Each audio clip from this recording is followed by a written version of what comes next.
Have you ever filled an entire notebook with lines of sutra only to feel your heart still racing with restlessness? Have you ever walked away from a lecture hall brimming with new insights, yet found yourself back in the same reactive patterns by evening? Welcome back to our channel, dear friends. Today we explore a critical question that challenges every serious practitioner: the gap between intellectual grasp and genuine transformation. We all cherish the words of the Buddha. We chant verse after verse, and many of us keep vigil in temple halls late into the night. Yet when the chanting stops and the doors close, how often do we carry that stillness into our next conversation, our next meal, our next breath? In the quiet hours before dawn, I recall sitting under the soft glow of a single lantern. The air was crisp, carrying faint traces of winter's promise. I had spent weeks memorizing a particular passage, a lofty doctrine on loving kindness, and I felt proud of my progress. But as I sat there, waiting for the fanfare of insight, all I heard was the hollow echo of my own expectations. It was then that my teacher approached, his steps gentle on the wooden floor. He did not speak of doctrine or recite parables. Instead, he simply asked, "How many times today have you truly loved another being without seeking return?" In that question, the assembled sutras, the countless hours of study, were revealed as mere ornaments if they did not flower into authentic care. That moment marked a turning point. I realized that the true test of practice lies not in our ability to quote scripture, but in our willingness to let those words shape every aspect of our daily lives. To ask ourselves on waking whether our mind carries kindness into every glance, to pause before speaking harshly when provoked, to offer help without weighing cost or reward.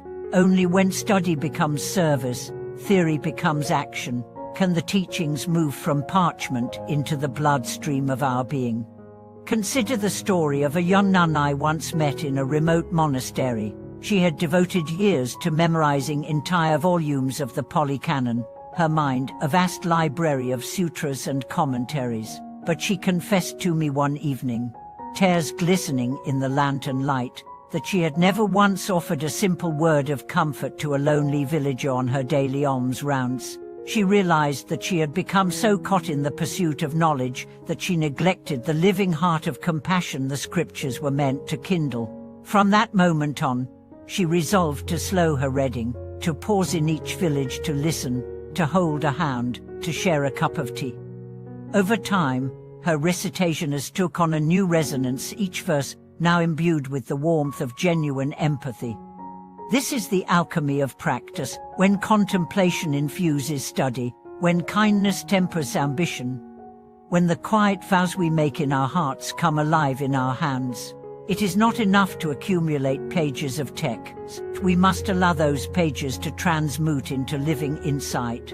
We do this first by cultivating awareness in the simplest tasks. Washing dishes becomes a meditation on impermanence as water flows and soap slips through our fingers. Walking to the market becomes an exercise in mindfulness, with each step as precious as a Buddhist statue. Speaking with family becomes an opportunity to practice right speech, releasing gossip and falsehood like burdens we lay down. Yet the greatest test arrives when adversity strikes. I recall a time when my own practice was put to the crucible. A dear friend, someone I had shared countless hours of meditation with, suddenly turned away in anger over a misunderstanding. My immediate reaction was hurt pride and defensive justification. All the sutras I had memorized seemed powerless to pacify the torrent of resentment rising within me. In that storm of emotion, I remembered my teacher's question: "How much have you practiced loving kindness when it matters most?"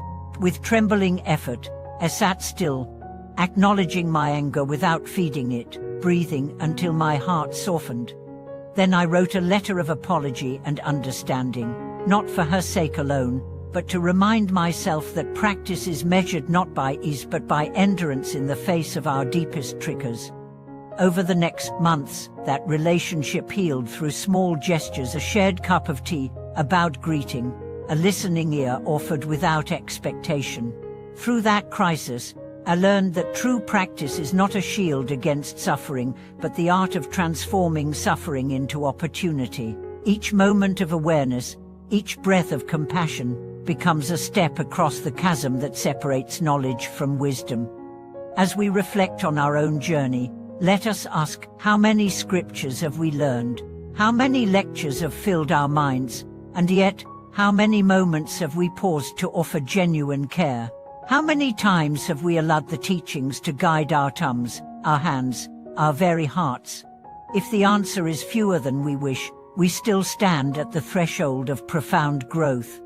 To bridge this gap, begin by choosing one vow today, to speak only truth, to offer help without counting cost, to meet each being with an open gaze. Practice it as you would a precious recitation, repeating it silently at dawn, weaving it into conversation, testing it when challenged. Watch as day by day that vow blossoms into real change, as the words leave the page and find embodiment in your living presence. May your study be inseparable from practice, your knowledge inseparable from kindness. May each sutra you learn become a seed of compassion in your heart, each act of mindfulness a path to deeper understanding. And may you discover that the greatest scripture is the one written by your own transformed life. Thank you for watching this video.